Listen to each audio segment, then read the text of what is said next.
verzend deze middag bij CV De Wuif. Dat is de vastelovensverein van Ransdaal. Die had niet alleen jubileum en ze had niet alleen een prinses dit jaar voor de eerste keer. Maar ze had ook een loods, waar ik nu vuur sta, waar ze wagens bouwen. En die wagens die werden verhuurd en verkocht. Afijn, we gaan het allemaal huren van de mannen van CV De Wuif. Alla Fransel.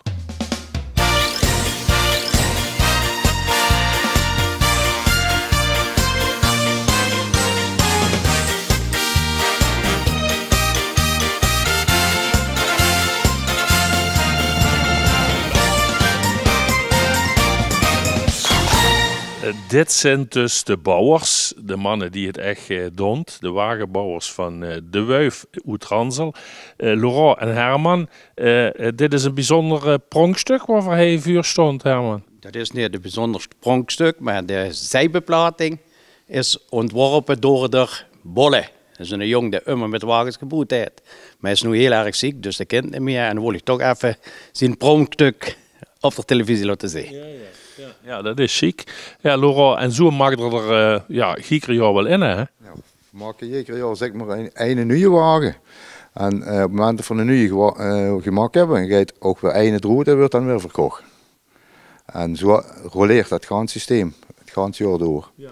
En blijft het u voorzien, maar er is natuurlijk ook onderhoud nodig, denk ik, aan de wagens die al een paar jaar oud zijn, of? Dat klopt, ja. Dan komen er als ze verhuurd zijn, komen er ook genoeg truck wat kapot zijn en weer moet gerepareerd worden en zo. Dus het blijft immer werk. We hebben het hele jaar voor werk. Oké, want er zit het hele jaar ook bezig, door het hele jaar. Door het hele jaar. Plan voor af en toe het zaterdag, dat we dan met een man of 8 bijeen zijn. We werden ook de bang allemaal gecontroleerd, de assen gecontroleerd, de trekbuimerken gecontroleerd. En zo gaat allemaal, dat het ook allemaal in orde is, want ze de deur uit kunt voor verhuur. Ja.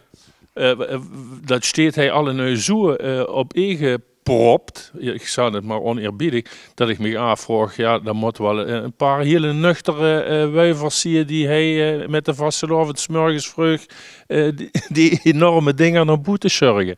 Daar hebben we ook eens voor, ja. Dan hebben we er serieel kans voor met die tractorke. Die moet dat allemaal naar boete zitten loodsen en weer naar binnen onderhand natuurlijk. Hè. Dus, maar het moet precies de prijs staan, anders past het niet. Ja, want het is echt heel krapjes, hè? Ja, het is echt krap, ja.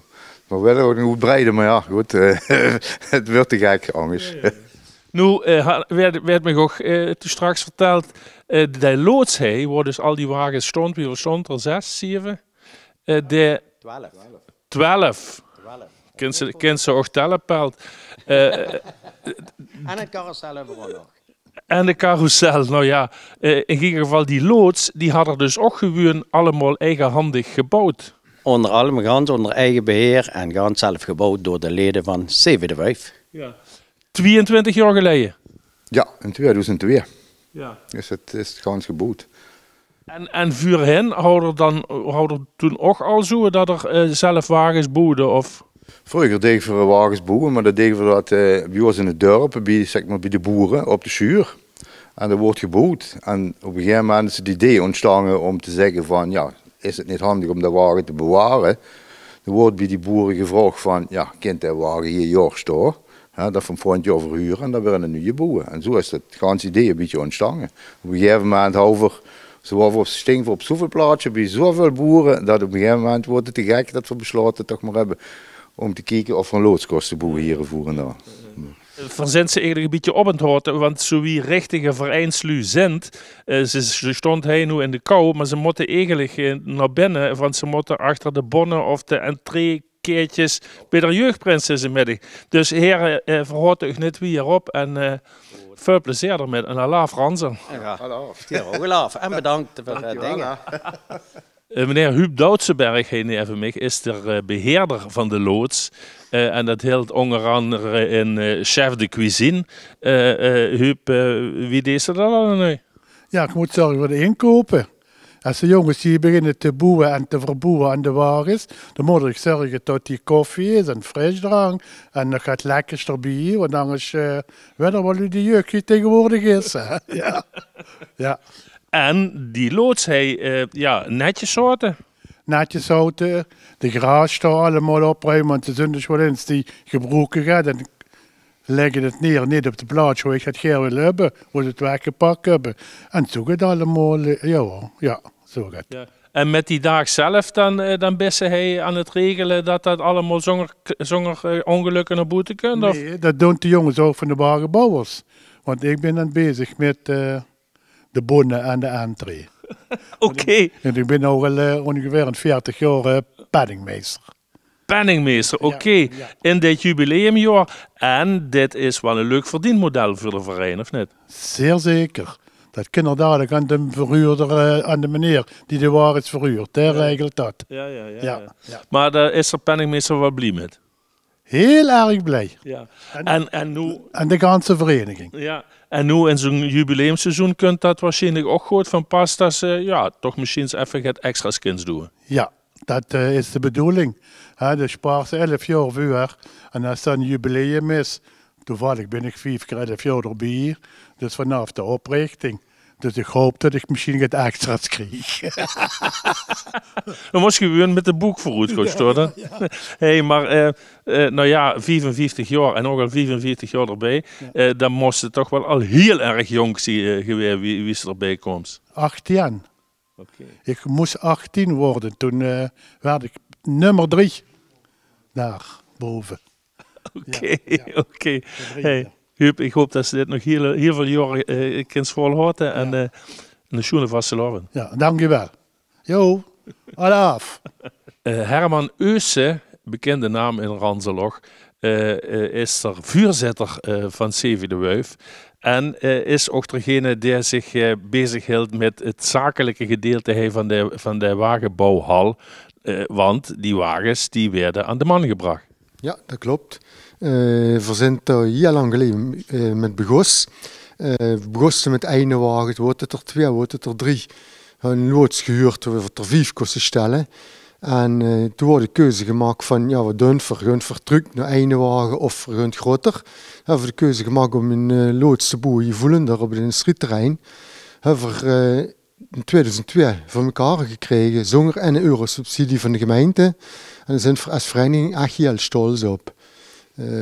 Andere verenigingen denken van, dat hebben ze van de gemeente Voelender gekregen, maar dat is absoluut niet zo. Dat is zonder een euro subsidie gerealiseerd. Maar daarvoor is het wel nodig dat je eigenlijk al die wagens minimaal 2-3 optochten aan het lopen hebt in het carnavalseizoen. En dat is een lastige opgave, of stond ze in de rij voor het loket? In de rij niet. We hebben gewoon een hoop vaste huurders die gewoon 1 keer jaar een wagen krijgen van ons. Of krijgen, huren. De veld wordt in zijn af en dan komen er nu bij. Maar op zich mogen we niet mopperen. We hebben gewoon een vaste klantenkring, wie men dat zegt. Ja. Maar de kent dus nog klantjes gebroken. We kunnen altijd klanten gebruiken op de zaterdag. Op de dinsdag hebben we niet alles verhuurd. Op de maandag is nu nog het beschikbaar. Dus we kunnen altijd nu klanten links of rechts gebruiken. Ja, dus de vereniging, had je geen tijd, of best je onhandig, of best je gewoon te voel, moest je gewoon even Herman Eus bellen. Kijk maar op de website. Herman, voor de vereniging is het een uitkomst, hè? Dat had voor Jus van Hubogger gehoord. Zeer zeker. Niet alleen voor de vereniging van ons, maar voor meer verenigingen in Limburg die geen plek hebben om te bouwen, die geen lui hebben om te bouwen. En ook het huren is stukken goedkoper als van ze zelf in de wagen bouwen. En de hoofd niet deze tijd van het jaar dat ze komen slieën. Gewoon carnavalsdag wat ze gehuurd hebben, kunnen ze de wagen halen. En s'avonds brengt ze hem terug in de bus klaar, dan legt ze het geld bijeen en het is geregeld. Ja, helemaal duidelijk. Ja, misschien zo laatste. Ik verwacht geen duidelijk antwoord op, maar waar moet ik ongeveer aan denken wanneer ik zo'n wagen wil huren? Of zeggen ze van daar has er niks mee te maken? De vaste huurders betalen gewoon een hele schappelijke prijs. En op de dinsdag en de zaterdag is het goedkoper als de zondag en de maandag. Kijk, dat ook wat gedacht en vertel het niet. Toch heel veel succes ermee. Qua prijs zijn we gewoon heel concurrerend in vergelijking met de andere grote verhuurder in Limburg. Oké. Nou ja, laat ze maar gewoon bellen, dan vertelt ze het zo. .nl kunnen ze kijken en contact opnemen met ons. Klaar op val. Dankjewel Herman. Schöne vastelovend. Dankjewel. vervallen hij in Ransel deze middag echt met de naas in de botter. Want hij is ook toevallig de proclamatie van het nieuwe jeugdprinsenpaar. En Dennis Linde, hij neven mij, dat is de man die dat allemaal regelt. Ja, Frits, dat klopt. We zijn hier nu echt keihard in de voorbereidingen om hier strak vanmiddag een nieuw jeugdprinsenpaar uit te roepen. Nadat onze oude jeugdprins en prinses, de Reno en het Elise, gewoon aftrainen. Ja, want ik zag juist al een kleine prins naar binnen komen. Ik denk, toen zullen ze dus middag wel moeten aftrainen. Ik keek ook niet erg vroeg. Werd dat lastig? Sommige kinderen vinden dat lastig en sommige kinderen zijn nog soms wel blij dat ze het sterkste kunnen overdragen. Ze hebben alle twee heel schoon jaar gehad en ja, dit is dan ook wel weer punt dat de cirkel rond maakt. Dus dat is ook een feestje. En er ging er vast in Ransel. Wat hield het in? Wat had voor activiteiten? Nou, we hebben een hele bleuende kindercarnaval hier in Ransel. We hebben de jeugdcarnaval hadden een entertainmentafdeling, de Wolfpack. Daar zijn de kinderen al vanaf september bezig met het instuderen van optredens. En die werden vanmiddag hier allemaal op de bühne gebracht. Daarna hebben we hier ook een raad van oud-jeugdprinsenparen die ons als jeugdcommissie ondersteunen bij alle activiteiten. En ja, dat werkt echt. Het is van de lu, voor de lu, durch de lu. Dat is heel chic wie dat hier leven in het dorp. Ja. Maar buiten de proclamatie had er dan nog andere middagen of... Ja, we hebben sowieso altijd de jeugddisco. Dat is ietsjes verderop in het seizoen. Daar zorgen we eigenlijk dat alle kinderen van het dorp, maar ook de jeugdcarnavalsverenigingen uit de omringende dorpen van onze gemeente, dat die ook op bezoek komen. En we hebben natuurlijk met de carnavalsdag zelf, op de carnavalsdienst, de springmiddag, hoe ondanks alle kinderen zich goed kunnen amuseren. Ja, hartstikke leuk man. En daar had ze een prachtige accommodatie ook ervoor. Heel veel spaas en plezier en een chique vastelovend. Dankjewel Frits en leuk dat je er wordt. De discussie over prins of prinses speelt natuurlijk immer nadrukkelijker. En als ze nog aan twijfelen is tussen een van die twee, laat ik dan betoveren door prinses Merel van Ransel. Een jonge dame, een knappe jonge dame, vol vastelovenschoenen. En dat is hij vorige week uitgeroepen tot jubileumprinses nog wel. Proficiat Merel. Dankjewel, dankjewel. Ja. Wist u kink was, had ze misschien wel eens lekker gedacht van, word ik maar een jongske, dan kon ik prins worden. Ja, dat is voor dames vaak het geval, dat er voor jongens toch wat meer mogelijkheden zijn. En ja, prinses werd eigenlijk immer wel eens in. En dacht, ja, dan mag je nog Ranselse jong vingen. Ja, dat is niet geluk. Maar dat ik nu zelf toch hier mag staan, dat is heel uniek en heel bijzonder. Ja, en dan ook nog als prinses alleen. Hè? Ik bedoel, dat een prinses neven een prins staat, dat is natuurlijk wel een lange. Dat is ook nog, kan je ook nog discussiëren van, is het nu een vrouwelijke prins of een prinses? Nee, het is wel een prinses. Ik vind het schön, ik heb de scepter, ik heb ook de kettingen, de medaille. Maar voor de rest ben ik wel gewoon een prinses. Ja. De best dochter van de vuurzitter, bekende naam in Ransel en Wieter Boete. Dat geldt voor dich ook, zeker op het dorp, denk ik. Ja, zeker. Ja. Gewoon immer met de carnaval ben ik immer hier te vingen. Ja, verschillende verenigingen, dus ja. Prinses Merel, dit nu wel een beetje zo verlegen, maar het is ook een gestudeerde mevrouw. Ja, ik heb in Eindhoven gestudeerd. En ik werk nu als development engineer in Geleen. Dus wel lekker terug naar het gekomen. Eindhoven wordt toch nog wiet eigenlijk.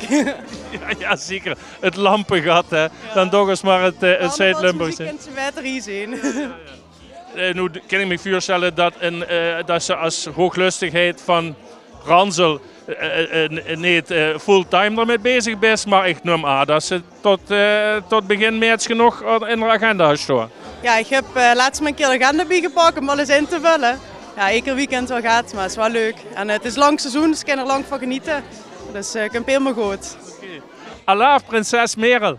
Alaaf, dankjewel en veel plezier.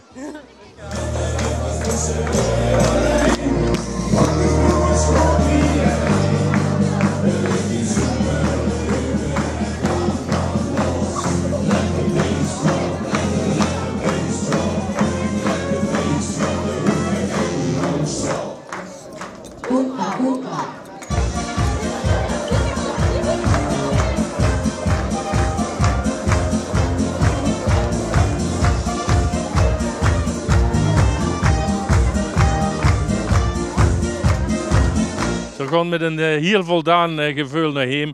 Want hij bij de Wuif in Ranzel, dat is echt een chique club, waar ze allemaal de heng uit de mouwen steken en waar ze een geweldige vastelovend ervan maken. Nog even vertellen, de Wuif, de naam, hebben we het nog niet over gehad, dat begrijpt natuurlijk geen, maar dat is een afleiding van de korenwolf, wuif, maak er maar het van.